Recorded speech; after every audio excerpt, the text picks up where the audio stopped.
पूरी बात। भारत की मुद्रास्फीति। युद्ध खत्म होने के बाद भी मुद्रास्फीति में तेजी से गिरावट के आसार कम ही हैं। भारत में मई महीने की खुदरा मुद्रास्फीति की दर 3.93% रही। यह मौजूदा उपभोक्ता मूल्य सूचकांक सीपीआई श्रृंखला में सबसे ज्यादा है और पिछली श्रृंखला से तुलना करने पर लगभग 15 महीनों का उच्चतम स्तर है। इससे पता चलता है कि खाने-पीने की चीज़ों और ईंधन की बढ़ती कीमतों का असर पिछले महीनों की तुलना में अब ज़्यादा साफ तौर पर दिख रहा है। हालांकि पिछले महीने के थोक मुद्रास्फीति के आंकड़ों से यह पता चलेगा कि उत्पादक और थोक व्यापारी अभी भी कीमतों में अचानक आए उछाल का कितना बोझ खुद उठा रहे हैं।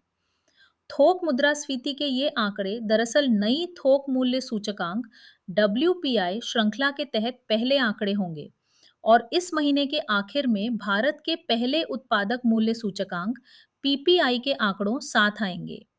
बहरहाल मई महीने में खाने पीने की चीजों की मुद्रास्फीति दर अप्रैल के 4.20% से तेजी से बढ़कर 4.78% हो गई। अप्रैल महीने में मामूली गिरावट के बाद परिवहन मुद्रास्फीति में जहां 1.75% की बढ़ोतरी हुई, वहीं इसी सेक्टर के एक हिस्से यानी सामान ढोने वाली परिवहन सेवाओं की मुद्रास्फीति में 7.63% का उछाल आया।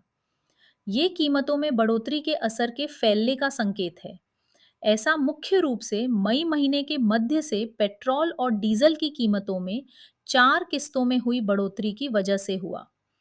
खास बात यह है कि व्यावसायिक एलपीजी की कीमतों में भारी बढ़ोतरी का असर खान पान और रहने ठहरने की सेवाओं वाली श्रेणी की मुद्रास्फीति पर दिख रहा है। गौरतलब है कि 19 किलो के व्यावसायिक सिलेंडर पर लगभग 1,300 रुपए यानी फरवरी के बाद से 75% से ज्यादा की बढ़ोतरी हुई है। खान पान और रहने ठहरने वाली श्रेणी में मुद्रास्फीति दर 5.75% रही, जो पर्सनल केयर और फुटकर सामानों व सेवाओं के बाद दूसरी सबसे ज्यादा महंगाई वाली श्रेणी है। पर्सनल केयर और फुटकर सामानों व सेवाओं वाली श्रेणी में मुद्रास्फीति दर 18.46% तक पहुंच गई, जो कीमती धातुओं की बढ़ती कीमतों को दर्शाती है।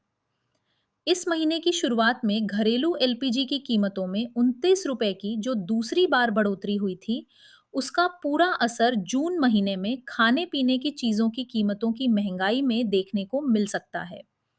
भले ही मई में मुद्रास्फीति भारतीय रिजर्व बैंक के 4% के लक्ष्य से नीचे और उसके 2% से 6% की सहन सीमा के दायरे में रही, लेकिन फिर भी आरबीआई ने अपनी मौद्रिक नीति की हालिया समीक्षा में तटस्थ रुख बनाए रखा।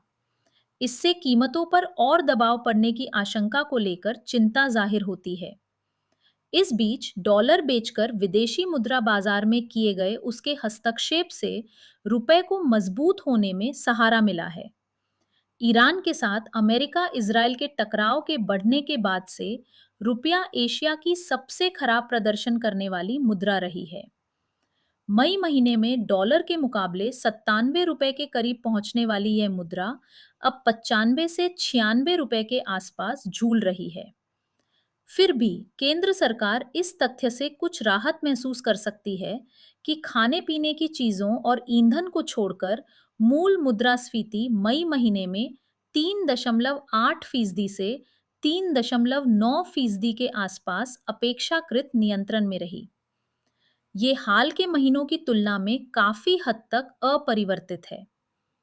ये सब अमेरिका और ईरान के बीच रिश्ते सुधरने तथा हॉर्मुज जलमार्ग से होकर जहाजों की बिना रुकावट आवाजाही शुरू होने के संकेतों के साथ हो रहा है। फिर भी ईरान द्वारा इस जलमार्ग से गुजरने पर कोई शुल्क या पाबंदी लगाए जाने को लेकर अनिश्चितता बनी हुई है। इससे भारत जैसे ऊर्जा का आयात करने वाले देशों के लिए ईंधन की कीमतें ज्यादा बनी रह सकती हैं। भले ही कच्चे तेल की कीमतें कम हो जाएं, लेकिन तेल विपणन कंपनियों द्वारा खुदरा कीमतों में की गई बढ़ोतरी को तुरंत वापस लेने की संभावना कम ही है, क्योंकि वे अपना नुकसान पूरा करना चाहती हैं। एलपीजी की कीमतें भी शायद ज्यादा ही बनी रहें। लिहाजा स्थायी शांति की उम्मीदें भले ही बेहतर हुई हों, लेकिन मुद्रास्फीति में तेजी से कमी आने के आसार कम ही दिखते हैं।